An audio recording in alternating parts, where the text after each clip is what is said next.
Bonsoir à tous, bonsoir à vous, auditeurs de Radio Solutions, téléspectateurs de Solutions TV, vous qui nous suivez sur YouTube, sur Facebook, on pense également à vous. Recevez nos salutations, on vous retrouve chez vous avec ce programme, l'heure de Solutions, qui commence. Bienvenue, c'est un réel plaisir d'être encore en votre compagnie.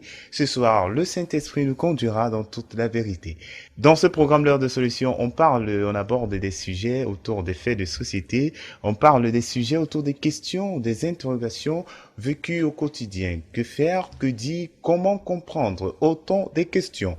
Alors, vous retrouverez l'heure de solution 2 fois à la semaine, le lundi et mercredi, à partir de 20h30. Et les rediffusions se font le mardi 18h20, le samedi 12h30, 20h30 et le dimanche 9h, 21h. Nous allons recevoir encore une fois de plus avec réel plaisir sur ce plateau de Solutions TV, l'homme de Dieu, l'apôtre Samuel Tate. Bonsoir, apôtre Samuel. Bonsoir, Franck Eddy. Madame, bonsoir, monsieur, bonsoir. Je suis content de vous retrouver à l'occasion de ce programme. Tout à fait. La joie est partagée, homme de Dieu. Merci également à vous pour votre fidélité aux médias. Solution, ce passage de Jean 8, verset 32, qui nous exhorte, qui nous amène à connaître la vérité, car c'est cette vérité qui nous affranchira. C'est cette vérité qui nous rendra libres. Alors ce soir, par les différents courriers que nous avons perçus, qui seront bien sûr traités en parcourant la parole de Dieu. Une fois de plus, nous serons édifiés. Vous qui nous regardez également à l'instant, si vous avez également des préoccupations, vous pouvez les faire parvenir au numéro 672 05 0101. C'est un numéro WhatsApp, ou alors au 696 04 98 12. Un autre moyen, vous avez l'adresse email solution@compassionglobal.org. Vous pouvez l'utiliser et faire parvenir vos différentes préoccupations. Si vous avez également un smartphone, si vous avez une tablette et vous désirez être connecté 24 sur 24 sur les programmes de Solution TV, c'est possible. Entrez simplement le lien solutiontv.compassionglobal.org. Mesdames et messieurs, voici donc ainsi communiquer les contacts de ce programme.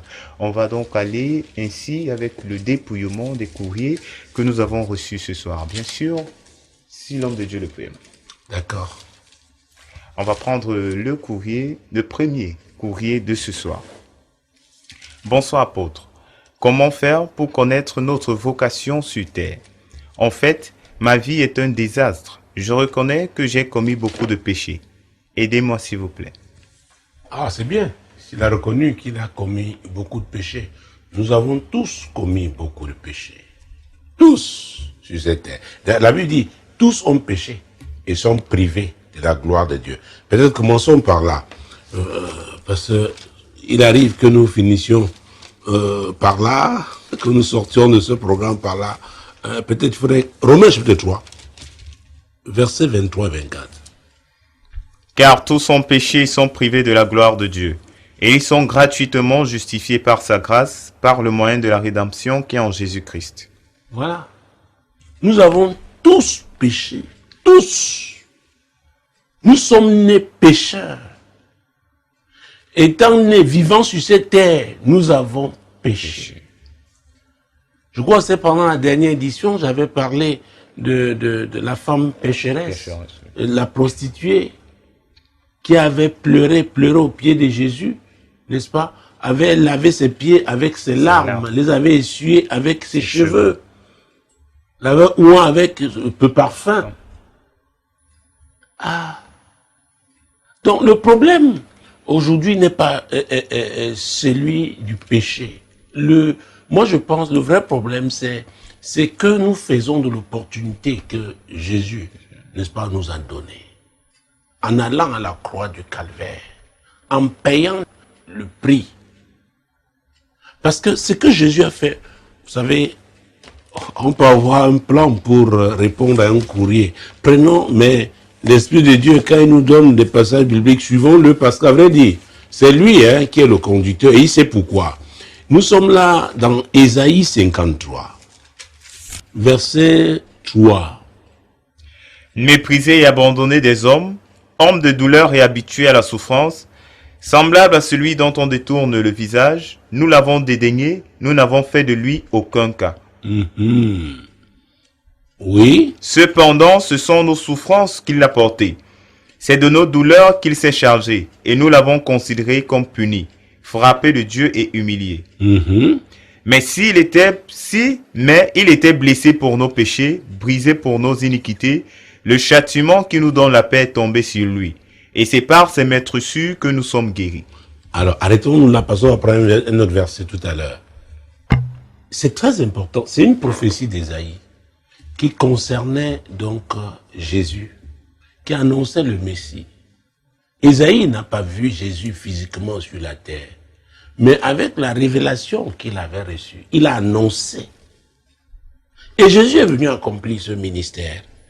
Il est venu pour nous sauver. La Bible dit qu'il a été blessé pour nos péchés, brisé pour nos iniquités. Le châtiment qui nous donne la paix, oh mon Dieu. Donc il a payé le prix pour que nous ayons la paix. Et le diable continue donc de nous aveugler. De nous aveugler. Parce qu'il y en a qui se sont adonnés à la drogue parce qu'ils veulent la paix. Il y en a c'est à l'alcool parce qu'ils veulent la paix. Mais c'est Jésus qui a payé le prix. Le châtiment qui nous donne la paix est tombé sur lui. Et c'est par ces meurtrissures que nous sommes guéris. Alors je voulais ajouter le verset 6 parce que je ne l'ai pas pris. Lisons-le. Nous étions tous errants comme des brebis. Chacun suivait sa propre voie. Et l'Éternel a fait retomber sur lui l'iniquité de nous tous. Vous voyez ça? Nous étions errants. Chacun suivait sa propre voie.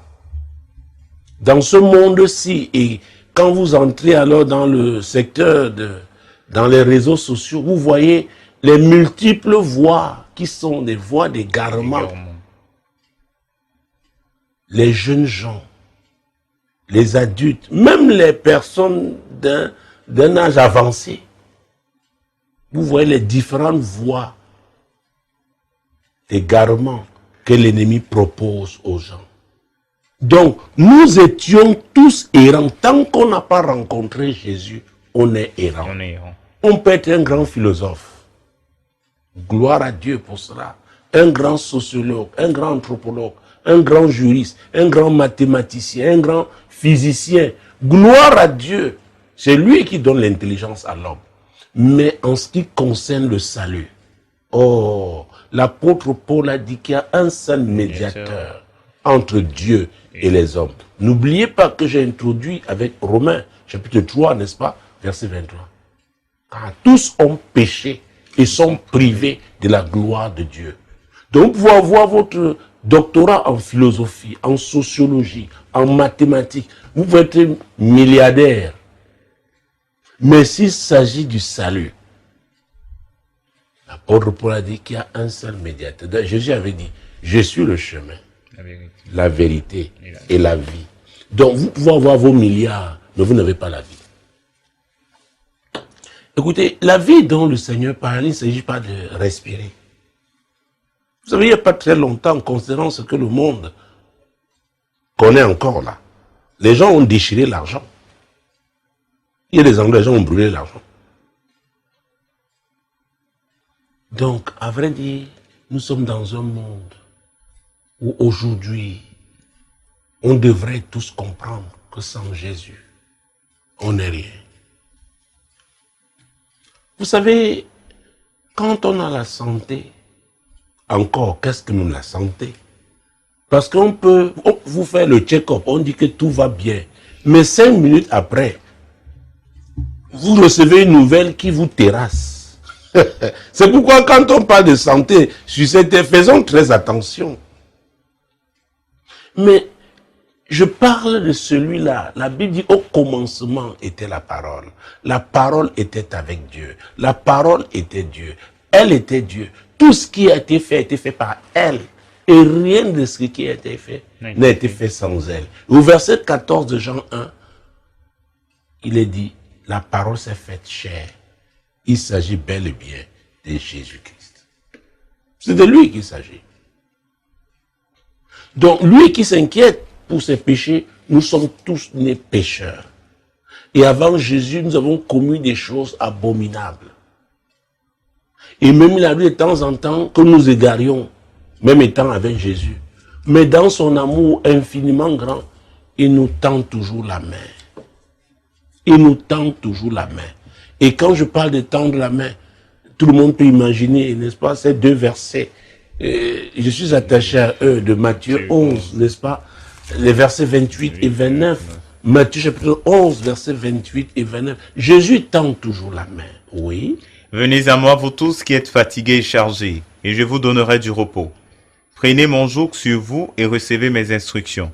Aha. Vous voyez que la Bible dit que le châtiment qui nous donne la paix est tombé sur lui. Jésus a payé le prix pour que nous soyons déchargés. Il dit, venez, venez. Je sais que c'est lourd. Le colis là est insupportable. Venez. Vous qui êtes fatigués et chargés. J'ai rencontré des gens chargés mais qui ne sont pas fatigués. C'est-à-dire, vous les voyez, c'est lourd, mais ils continuent de traîner, n'est-ce pas, leur colis lourd. Seigneur, je te présente ce soir. Ça ne se fait pas souvent, mais Saint-Esprit, tu fais comme tu veux. Je te présente tous ceux-là qui nous regardent ou qui nous écoutent à la radio en ce moment. Seigneur, qui sont chargés et fatigués. Seigneur, ils sont fatigués. Il y en a qui ont dit, Seigneur, je n'en peux plus. Je ne sais pas pourquoi tu me pousses à faire cette prière. Ils ont dit, je n'en peux plus, Seigneur, c'est trop. C'est trop. Seigneur, je vois une veuve. Elle se pose des questions par rapport à l'avenir scolaire et académique de ses enfants. Seigneur, elle n'est qu'un exemple. Quand tu parles, il y a de nombreuses personnes. Mesdames, messieurs, ce n'est pas le fruit du hasard que vous soyez là en ce moment, suivant ce programme.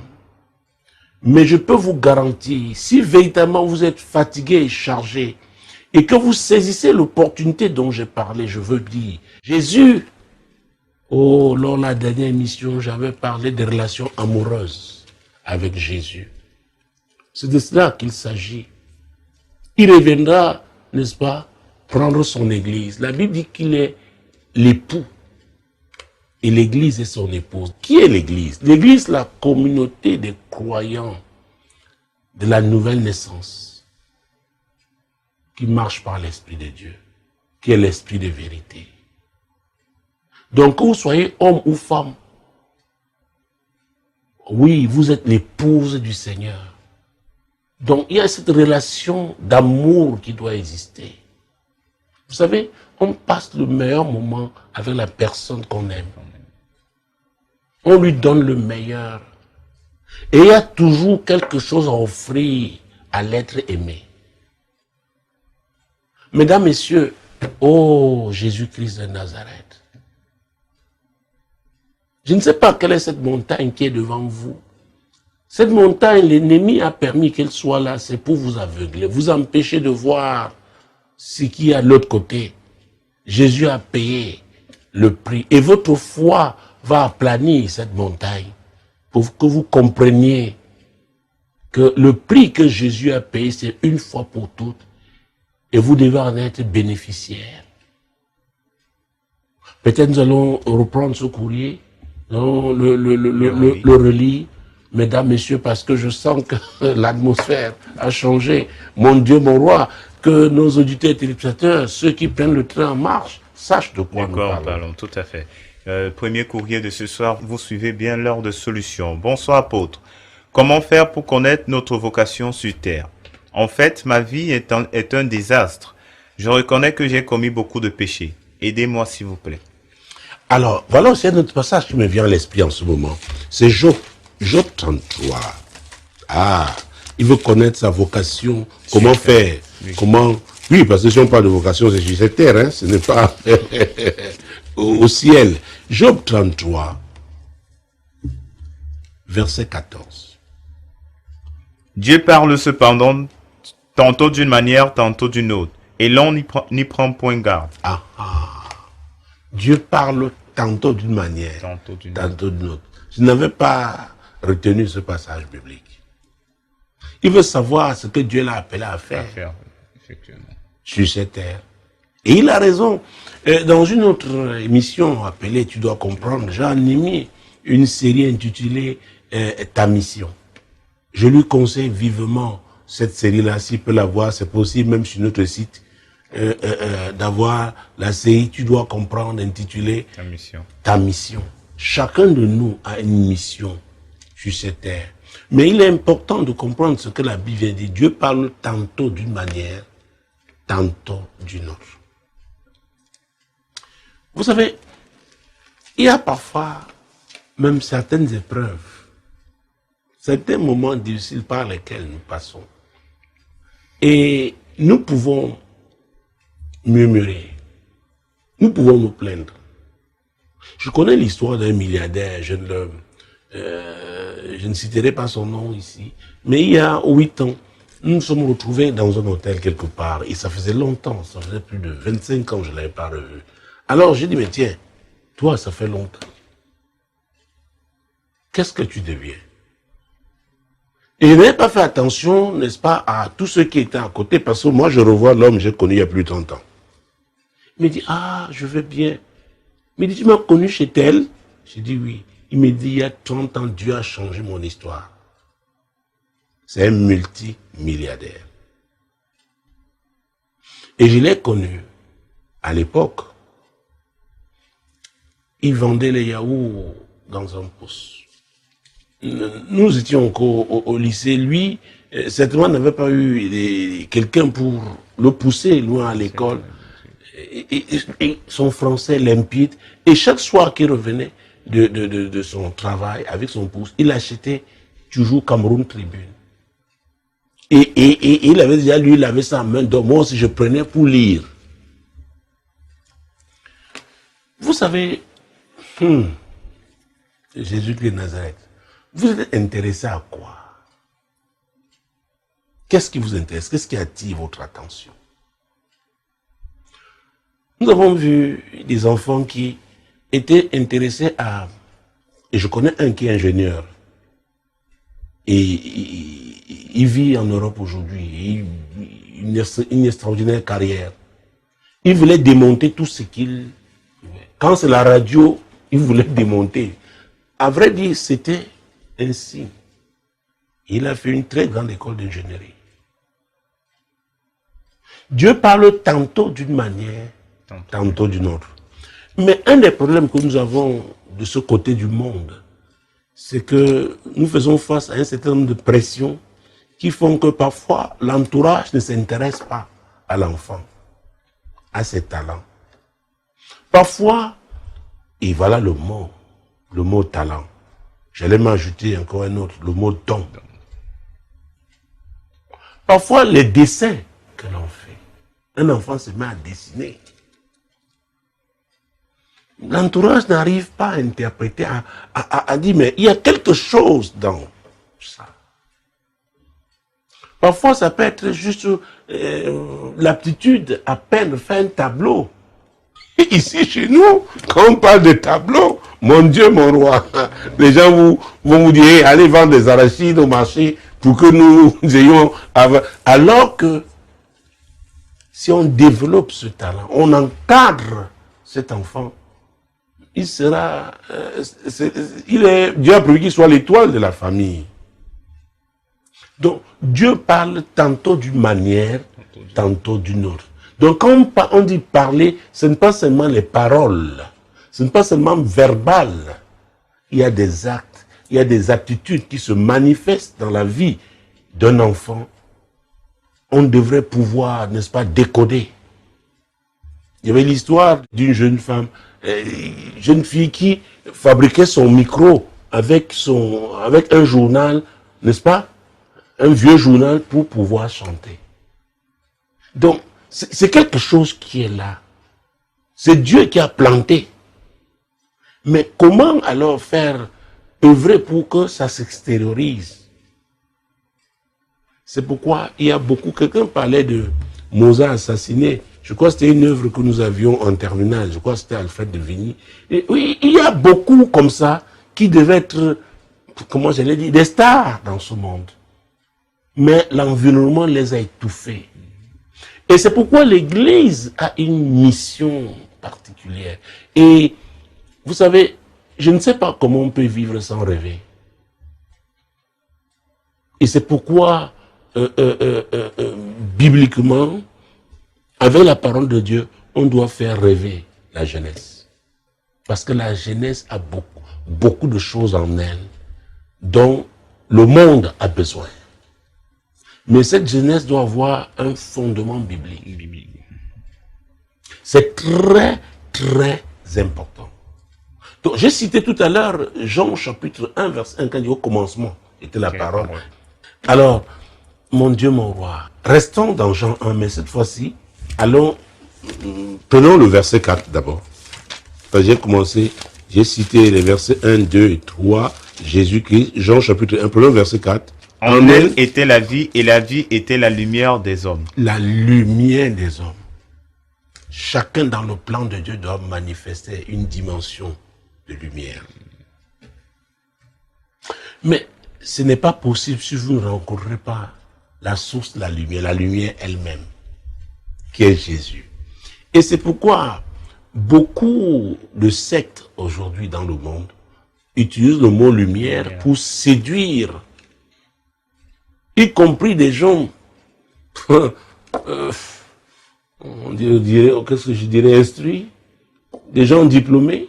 Mais c'est donc lumière, parce que la Bible déclare que le diable se déguise en ange de lumière. Il se déguise parce qu'il n'est pas lumière, il n'est pas la lumière. Et là, la Bible nous parle de celui qui est la lumière. C'est très important. Vous savez, la religion ne nous a pas aidés. Je parle de la parole de Dieu. Je parle de Jésus. Oui, en elle était la vie. Et la vie était la lumière des hommes. D'accord? Oui. Il a dit, je suis le chemin, la vérité et la vie. Donc la vie est en Jésus. Et il dit donc, et la vie était la lumière des hommes. Donc quiconque, mon Dieu, mon roi, se connecte à Jésus. Oh mon Dieu, il y a comme un interrupteur qui va déclencher la lumière que cette personne doit manifester. Parce que nous avons tous besoin, chacun, de cette lumière-là. C'est pourquoi le Dieu que nous servons est un Dieu d'équipe. Ah oui. Vous savez, je ne vous apprends rien. Les ampoules n'ont pas la même puissance. Il y a des ampoules de 100 watts, il y en a de 75 watts, il y en a de 50. Il y en a aujourd'hui des ampoules dites économiques. Oh, ça dépend. Êtes-vous en train de réfléchir? Êtes-vous en train de méditer? Est-ce que tout ça... oui, écoutez, c'est Dieu qui a mis ses talents en l'homme.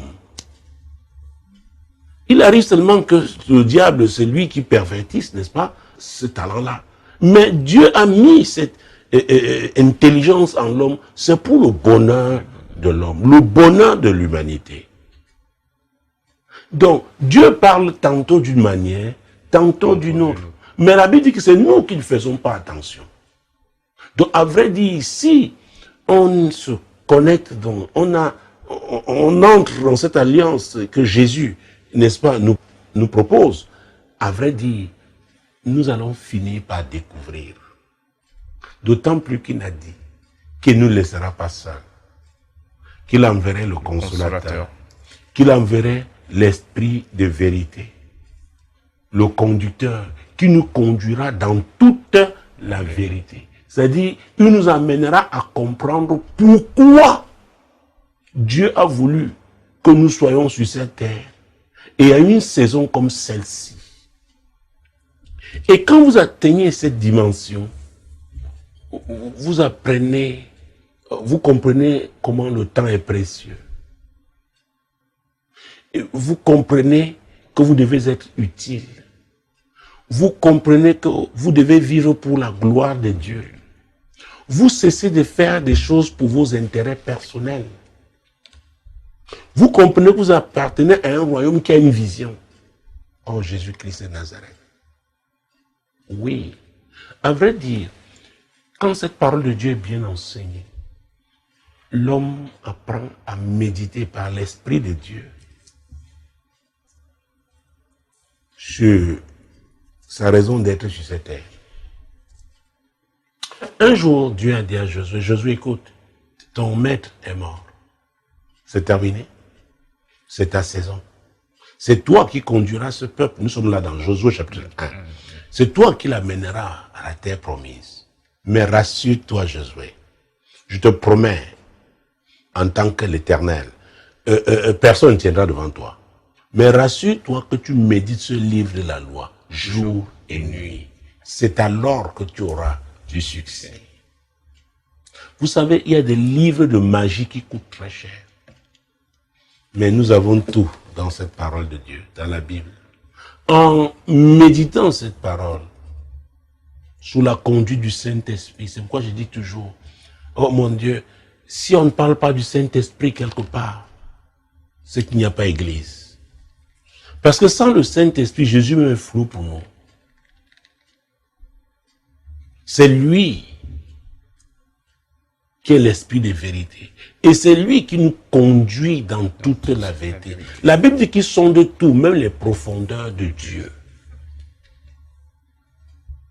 Donc le problème que nous avons, c'est qu'aujourd'hui, on n'a pas amené les gens à comprendre que le Dieu qui nous a créé, le Dieu de relation.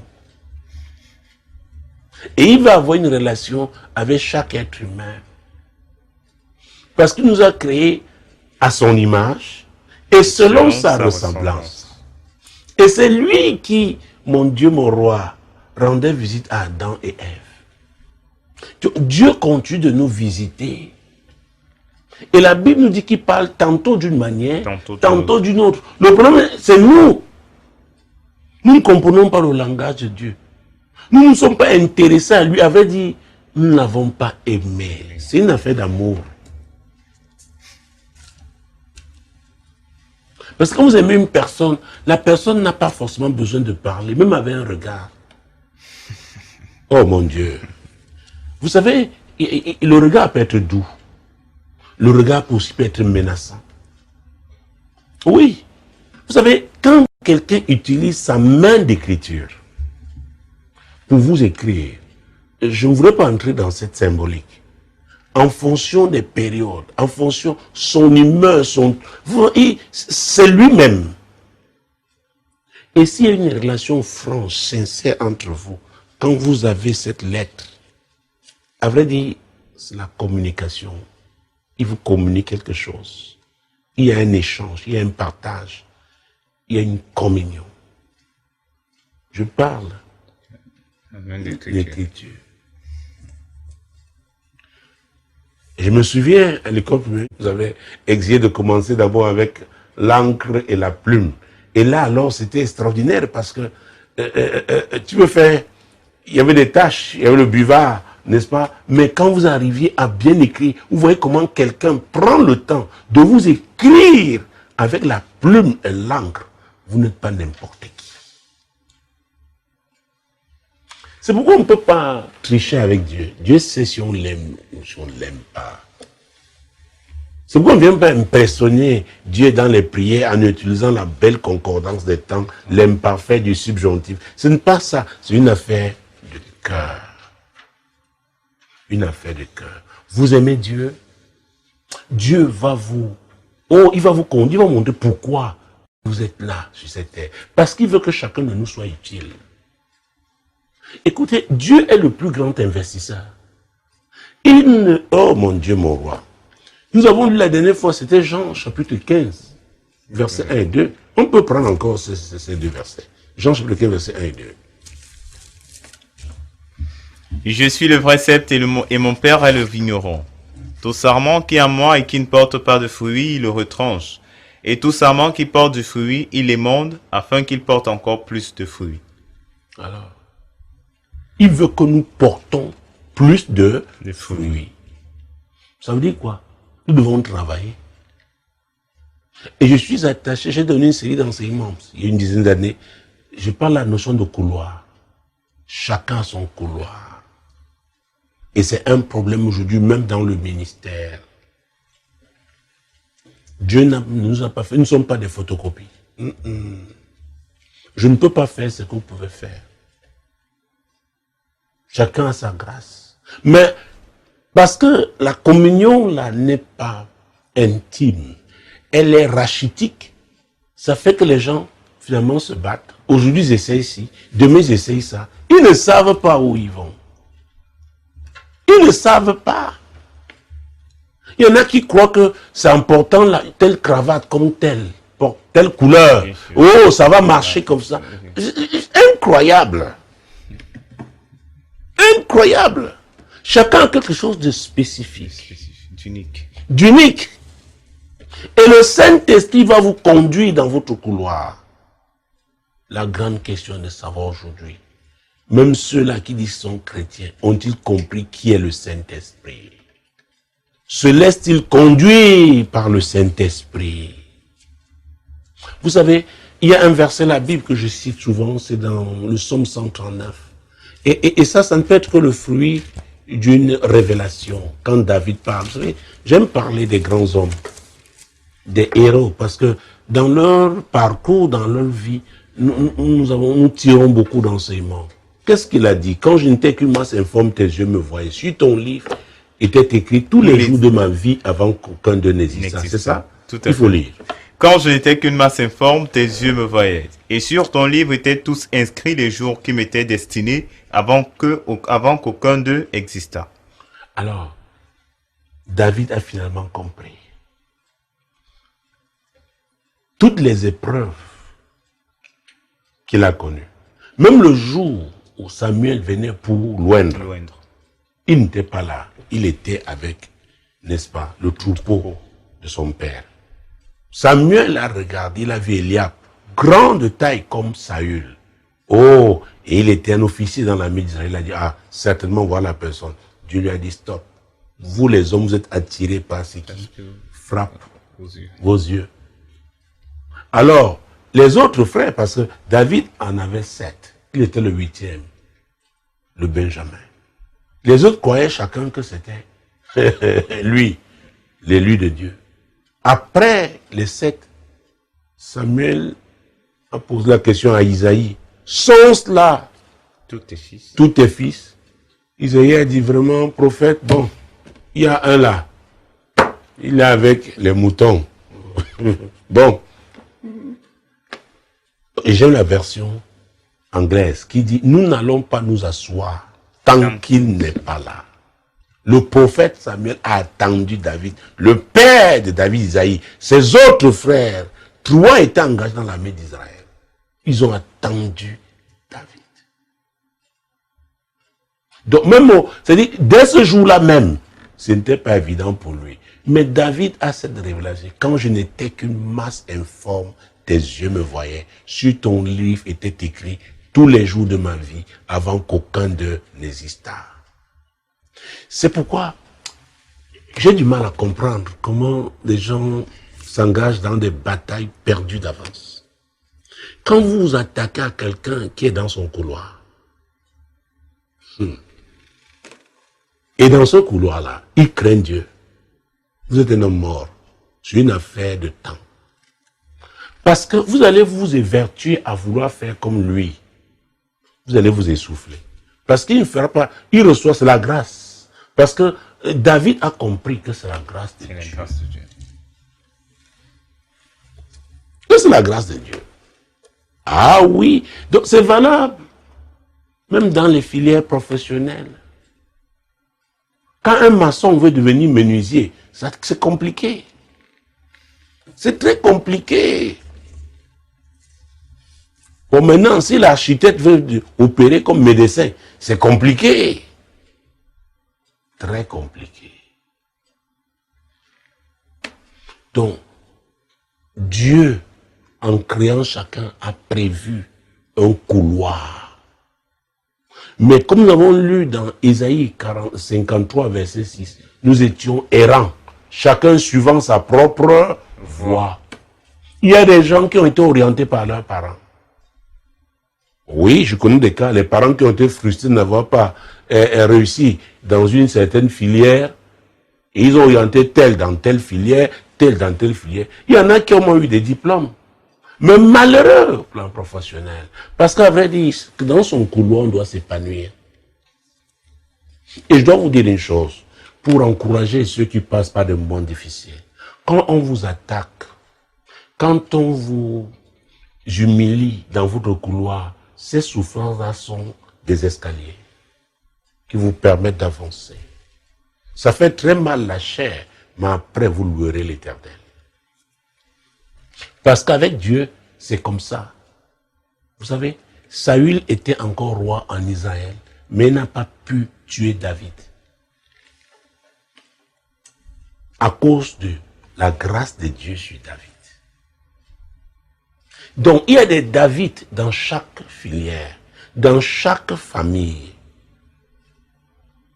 dans chaque corporation. Vous pouvez être tous, c'est pas, des avocats, par exemple, c'est un exemple que je prends, hein, ou tous des architectes.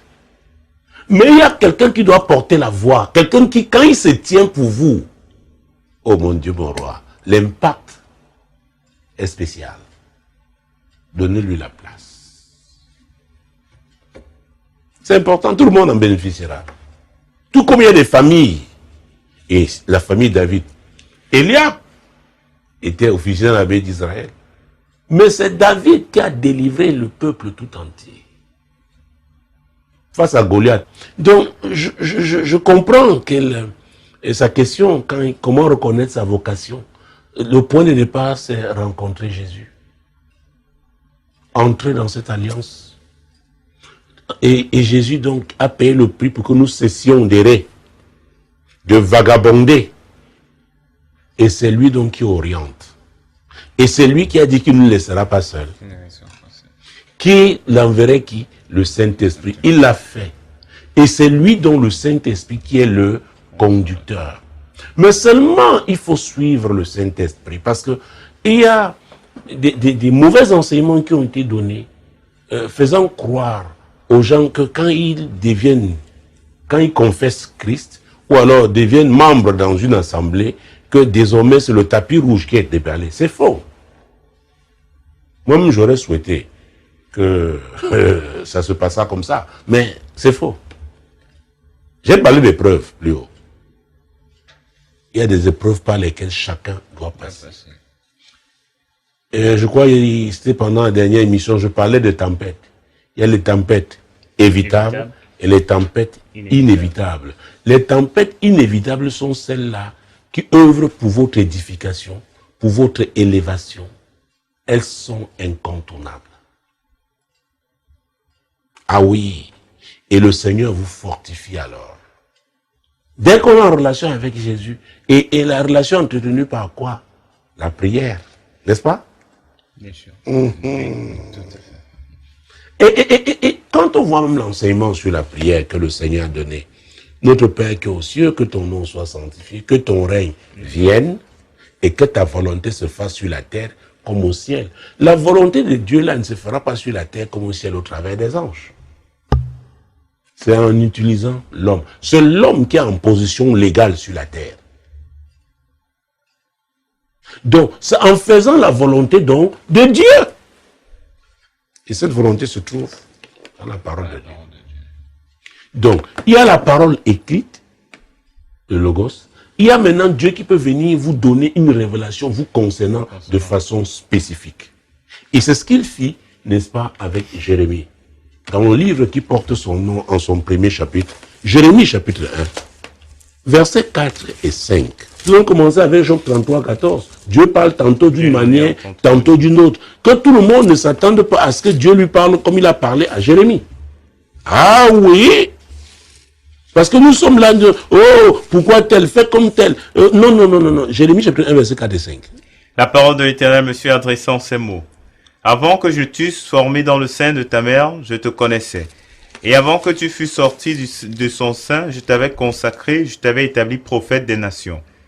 Je répondis, ah Seigneur éternel, voici, je ne sais point parler car je suis un enfant. Ah, vous voyez ça? Et ça continue. Jusqu'aujourd'hui, les gens trouvent des excuses. Oh Seigneur, je n'ai pas un master 2. Dieu t'envoie dans cette filière et tu lui dis, Est-ce que vous savez qu'il y a des inventeurs qui n'ont pas été à l'université? Oui, bien sûr. Tu dis, oh, c'est mon problème, c'est le master. J'étais une fois dans une ambassade à Yaoundé. Et il y avait un monsieur, un jeune, qui, quand vous le voyez, comment il était habillé, vous sentez qu'il venait je sais pas, il sortait d'un village ou d'une zone rurale. Mais ce monsieur était un inventeur. Et vous savez on l'a invité à une, je ne sais pas comment on l'a contacté, on l'a invité à une foire. Il y a des gens bien là, leur costume. On a refusé le visa. Lui, quand on a vu l'organisme qu'il a invité, on lui a dit, viens dans 2 jours. Ah oui, cette invention, c'est une grâce qu'il a reçue de Dieu. Et quand donc vous vous développez, vous laissez Dieu vous développer dans votre couloir, vous devenez alors quelqu'un de spécial. Des portes particulières vont s'ouvrir devant vous. Vous serez répondu, vous. Dis, mais pourquoi il me connaît si vous venez? On vous surclasse de la classe économique à la business class. On nous comprend. On dit vous. Les gens, et c'est pourquoi j'enseigne en insistant pour que chaque chrétien développe sa relation avec Dieu. Nous sommes chacun une pièce unique. Donc vous ne devez pas avoir la haine, la jalousie. Mais malheureusement, les rivalités, les compétitions, les dénigrements, personne ne peut prendre ma place. Et je ne peux pas prendre la place de quelqu'un d'autre. Et je suis content de la place que Dieu m'a donnée. Et je dis, Seigneur, aide-moi. Et vous savez, c'est très important de rendre grâce. Écoutez, et c'est David qui disait, je rends grâce de ce que tu as fait de moi une créature si merveilleuse. Si vous avez une mauvaise image de vous, ne vous attendez pas que les gens vous apprécient. Je suis désolé. C'est pourquoi les gens, la vie a torturé, a brisé. Et c'est pourquoi Ésaïe disait, nous étions errants et vagabonds. En errant, en vagabondant, nous avons eu des blessures. Nous avons été martyrisés, maltraités. Mais Jésus est venu pour réparer ça. Il dit, venez à moi, vous tous qui êtes chargés et fatigués. Je veux corriger ça. Je veux t'orienter dans ce que j'avais prévu pour toi. Et en ce moment-là, tu auras une plateforme. On va te connaître. Oh mon Dieu, mon roi.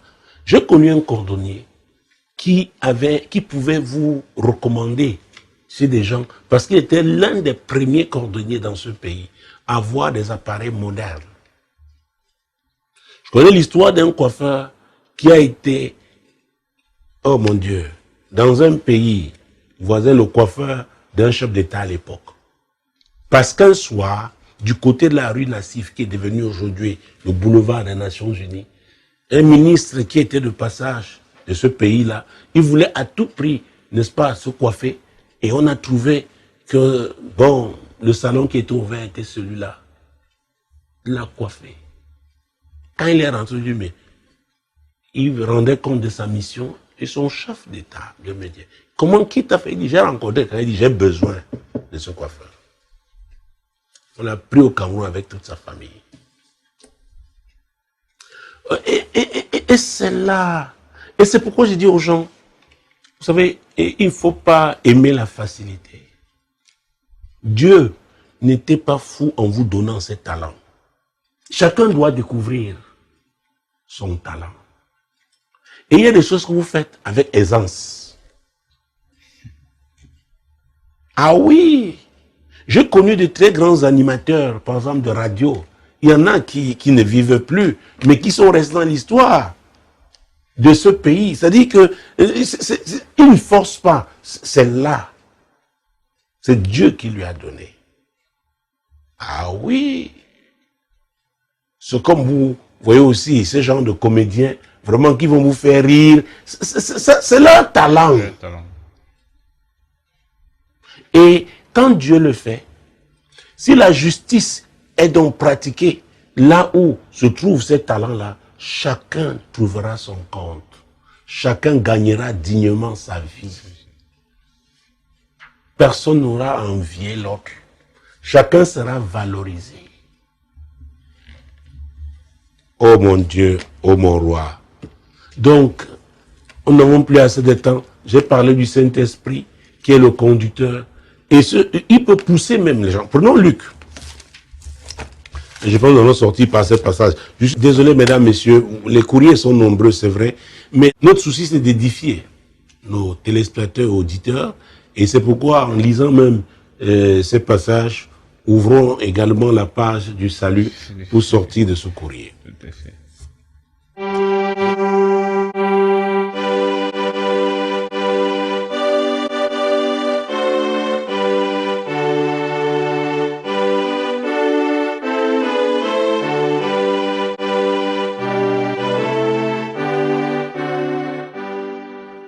Donc, Luc chapitre 2, mon Dieu, mon roi. Luc chapitre 2, versets 25 à 27. Et voici, il y avait à Jérusalem un homme appelé Siméon. Cet homme était juste et pieux, il attendait la consolation d'Israël et l'Esprit Saint était sur lui. Il avait été divinement averti par le Saint-Esprit qu'il ne mourrait point avant d'avoir vu le Christ du Seigneur. Il vint au temple, poussé par l'Esprit. Et comme les parents apportaient le petit enfant Jésus pour accomplir à son égard ce qu'ordonnait la loi, il le reçut dans ses bras, bénit Dieu et dit: Très bien. Ce que je voulais souligner ici, c'est que Simeon fut poussé par l'Esprit. Par l'Esprit. Le Saint-Esprit. Donc, quand vous rencontrez Jésus, vous entrez dans cette relation, vous développez cette relation. Vous voyez que c'est un homme, son témoignage était établi. La Bible dit qu'il était pieux. Il craignait Dieu. Le Saint-Esprit va vous pousser. Vous-même, vous serez même étonné. Mais c'est lui. Et il ne peut pas vous pousser dans ce que Dieu n'a pas prévu pour vous. Parce qu'il connaît le plan de Dieu. La Bible dit qu'il sonde même les profondeurs de Dieu. Dans le même chapitre, versets 36 et 38. Il y avait aussi une prophétesse, Anne, fille de Phanuel de la tribu d'Asser. Elle était fort avancée en âge et elle avait vécu 7 ans avec son mari depuis sa virginité. Restée veuve et âgée de 84 ans, elle ne quittait pas le temple et elle servait Dieu nuit et jour dans le jeûne et dans la prière. Étant survenue, elle aussi à cette même heure, cette même heure, le Saint-Esprit aussi l'a poussée.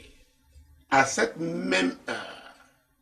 Et quel a été son témoignage? Elle louait Dieu et elle parlait de Jésus à tous ceux qui attendaient la délivrance de Jérusalem. Le Saint-Esprit. Les hommes peuvent vous accuser. Les hommes peuvent dire tout de vous. Que personne ne vous amène à perdre votre relation avec le Saint-Esprit. Il est l'esprit de vérité. Il est l'esprit de vérité. Et il vous conduit dans toute la vérité. Il connaît le point de départ, il connaît le point d'arrivée. Dieu avait dit à Simeon, tu ne quitteras pas cette terre sans avoir vu le Messie. Le jour J, le Saint-Esprit l'a poussé. Parlons de Jésus lui-même, au chapitre 4 de l'évangile de Luc toujours. Mon Dieu, mon roi. Prenons le premier verset. Et Jésus, rempli du Saint-Esprit, revint du Jourdain et il fut conduit par l'Esprit dans le désert. Il fut conduit par l'Esprit dans le désert. Alors, c'est là où nous, les êtres humains, nous ne sommes plus parfois pas d'accord avec Dieu. Mais comment le Saint-Esprit nous conduit au désert? Le désert est un lieu aride. Le désert, il ne fait pas bon vivre. Là-bas, pour des pays là qui connaissent l'hiver, les déserts sont froids. Le genre de froid qu'on vit au désert, oh mon Dieu. Donc, c'est pas un lieu agréable, mais c'est le Saint-Esprit qui l'y a conduit. C'était un moment de formation. Et c'était pour être tenté par le diable. Donc, les hommes peuvent tout dire. Mais Dieu, quand c'est lui qui vous conduit, il sait pourquoi. Et les gens verront le produit. Donc, on ne va pas au désert pour mourir au désert. Le désert est une étape. C'est une étape. C'est une étape. Donc, mesdames, messieurs, peut-être vous avez erré, comme dit Ésaïe 53, verset 6. Jusqu'à maintenant, vous étiez en train d'errer, de vagabonder. Jésus a payé le prix pour que vous soyez stabilisés. Il est là pour vous stabiliser et vous orienter par l'esprit dans votre couloir. Mais cela passe par une décision. C'est vous qui devez décider de suivre Jésus. Parce que l'apôtre Paul a dit quelque chose d'important dans Romains chapitre 10, versets 9 et 10. Parce qu'il dit qu'il faut croire d'abord dans son cœur et maintenant confesser par sa bouche. Si tu confesses de ta bouche le Seigneur Jésus, et si tu crois dans ton cœur que Dieu l'a ressuscité des morts, tu seras sauvé. Car c'est en croyant du cœur qu'on parvient à la justice, et c'est en confessant de la bouche qu'on parvient au salut. Donc, vous pouvez décider maintenant, vous êtes convaincu que Dieu vous a créé pour un but. Et ce que vous vivez là en ce moment, ce n'est pas la volonté de Dieu. Vous dites, Seigneur, je me tourne vers toi, parce que je reconnais que tu es le Sauveur. Je regrette d'avoir péché contre toi. J'ai erré, j'ai vagabondé. Maintenant, je suis fatigué et chargé. Je m'engage à te suivre. Mesdames, messieurs, avec vos propres mots, vos propres phrases, vous faites cette confession, alors Jésus vous accepte. Et c'est un nouveau départ avec lui. Et ce qui est sûr, vous allez réussir. C'est pourquoi, pour sortir de cette émission, comme le faisons souvent, nous allons prier. Parce que Jésus a dit que tout ce que vous demanderez en mon nom, oh mon Dieu, mon roi, c'est ce qu'il a dit. Que tout ce que nous demanderons en son nom, il le fera. Je ne sais pas quel est votre problème, mais je sais aussi que la Bible déclare dans Hébreux 13, verset 8, que Jésus est le même hier, aujourd'hui et éternellement. Bartimée avait crié à lui, l'aveugle Bartimée. Il a été guéri. La femme qui avait la perte de sang, elle l'a touché, elle a été délivrée. Jésus n'a pas changé. Quel est votre problème? Criez au Seigneur. Criez à Jésus. Criez à Jésus. C'est lui qui guérit. Ce n'est pas un homme. C'est lui qui délivre. Ce n'est pas un homme. Ce n'est pas une religion. Ce n'est pas une dénomination. C'est Jésus qui guérit. C'est Jésus qui délivre. Alors, exposez votre problème. Oh, déployez votre foi. Déployez votre foi. Quant à moi, je ne ferai que des déclarations de foi. Parce que, comme je l'ai dit, Jésus est le même hier, aujourd'hui et éternellement. C'est pourquoi je déclare qu'il vous guérit. Je déclare qu'il vous délivre. Je déclare qu'il vous donne la paix. Je déclare qu'il vous stabilise. Au nom puissant de Jésus, je déclare que c'est un nouveau départ dans votre vie. Je déclare que cette sorcellerie qui vous faisait souffrir est anéantie sur votre vie au nom de Jésus. Je déclare que la paix qui manquait dans votre maison, dans votre mariage, oui, parce que vous avez crié à Jésus, le prince de paix est entré dans votre maison. Il est entré dans votre mariage pour un nouveau départ au nom de Jésus. Je déclare que parce que vous criez pour la paix dans votre quartier, dans votre ville, dans votre nation, Jésus vous exauce au nom puissant de Jésus. Mesdames, messieurs, Jésus honore votre foi. Il honore votre foi. Continuez de crier à lui. Continuez de déployer votre foi. Alors que nous sommes arrivés au terme de cette émission. C'était encore un privilège d'avoir été à votre service. Demeurez bénis. Shalom. Quand il descend, oui, tout s'arrête. Il y a transfert entre ciel et terre. Quand il descend, l'atmosphère change. Il y a transfert entre ciel. Quand il descend, oui, tout s'arrête.